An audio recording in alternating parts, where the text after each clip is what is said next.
My name is Elizabeth Thomas, and I am a social worker and counselor on the mental health and well-being team. In part one, Mara discussed some of the ways that couples may experience feeling a sense of disconnection during the reunion and reintegration period. In this section, we're going to talk more about connection and attachment. As a reminder, feel free to pause the video. And there will be chances and places where you can pause and ask each other some questions. Okay, let's keep traveling along on this journey. Here's a question. What drives the bus of that feeling of connection in a relationship? Connection and maintaining connection, also known as the secure attachment bond, is really at the heart of attachment theory.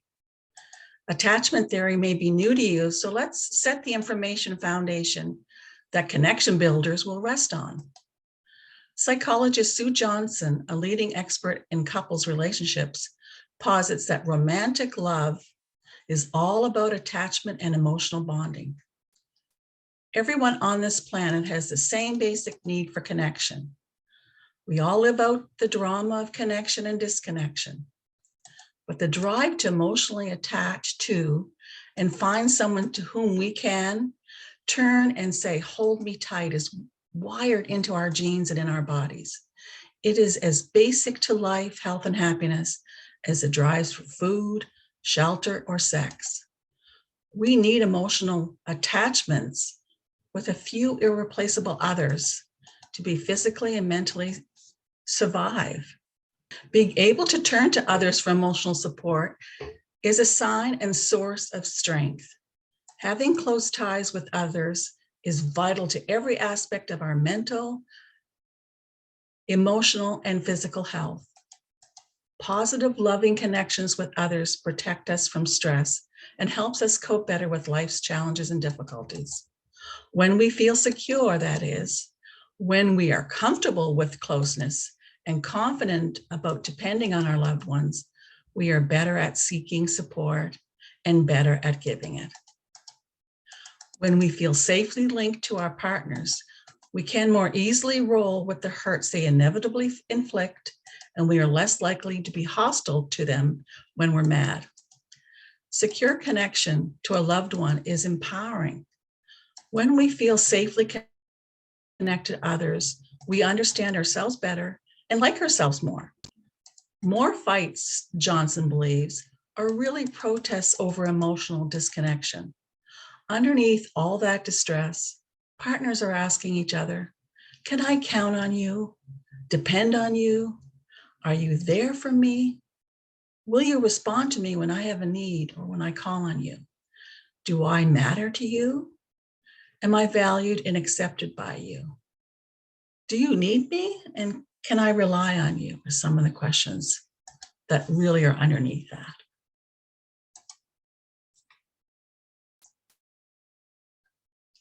Attachment theory teaches us that our loved one is our shelter in life. When our connection is impacted, then conflicts tend to increase, which can cause couples to want to generally do one of two things. We either become more demanding and clinging in an attempt to draw comfort and reassurance from our partner, or we withdraw and detach in an attempt to soothe and protect ourselves. Sue Johnson calls these patterns the withdrawer and the demander or pursuer. In both responses, the partners are reacting to feeling disconnected from each other and are making attempts to seek their own sense of safety in the relationship, but in the end are not able to resolve the impasse. Once these patterns get going, both partners can get swept away in what Sue Johnson often calls the awful dance, where you find yourselves repeating the same pattern each time you try to connect. When the pattern of pursuing and distancing becomes ingrained, the behavior of one partner provokes and maintains the behavior of the other. It is the pattern of withdrawer and pursuer or demander that is, as Johnson calls it, the enemy and not each other. In a fight or argument, the pursuer or demander protests to be heard and reaches for connection by moving towards their partner. They usually don't let things lie or allow time to pass before bringing up a problem. They tend to be more emotional and have a high sensitivity to a lack of response from their partner or what seems like rejection. This partner may react with disappointment, fear, or anxiety when their withdrawer partner is unresponsive. When distressed, they can become blaming and critical, telling their partner how to improve or change, making threats, getting pushy, maybe prodding, or maybe blowing up in anger. Meanwhile, the behavior of the withdrawer in a dispute is to move away from the partner by avoiding the conflict, minimizing the issue, deflecting, defending, shutting down or clamming up, or just walk away. People who tend to withdraw sometimes feel the need to move away in order to protect or maintain the relationship, or feel the need to protect themselves. Withdrawers tend to have difficulty identifying their feelings. People who withdraw feel emotions just as intensely, except they can't make sense of them, as emotions may flood them and may lead to feeling overwhelmed or sometimes shut down.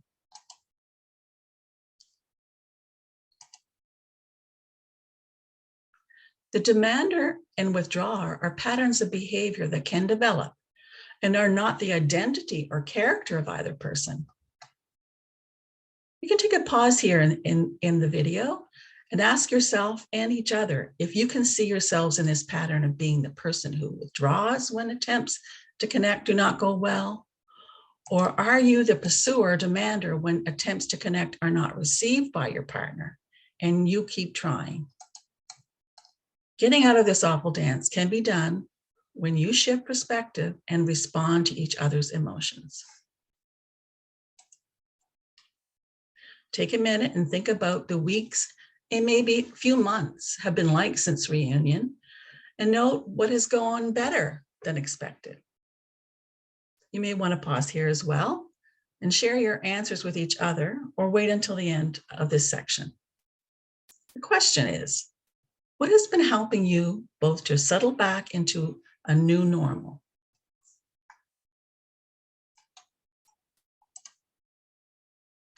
Take a minute and think about the weeks and months that have been since reunion. And note what has been going better than expected.